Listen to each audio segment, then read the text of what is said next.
Après, un petit mot sur le voyage, puisque en même temps que tout ça se développe, on réfléchit à la miniaturisation et on a les modèles de voyage.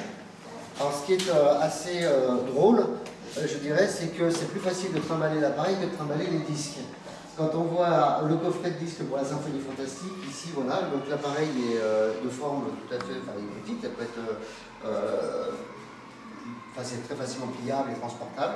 En revanche, voilà, les disques étaient plus embêtants. Et donc, une réflexion sur la miniaturisation, sur le transport, sur le voyage, et vous avez là une grosse réflexion sur le public, le jeune public, pour des...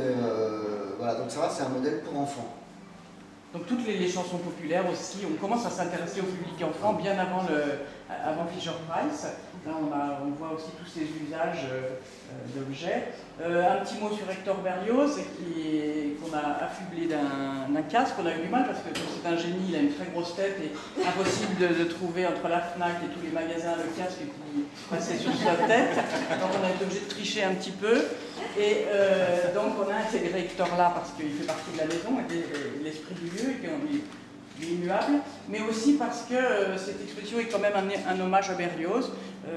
Ceux qui connaissent bien Berlioz savent que lors de la création du Requiem, il avait disposé de façon très spécifique les ensembles de cuivre aux quatre coins de l'édifice, du dôme, et justement il a eu le souci toujours de la restitution sonore, et certains disent que Berlioz serait le précurseur de la quadriphonie bien avant qu'on en parle. Voilà, donc c'est aussi une façon de rendre hommage à Berlioz.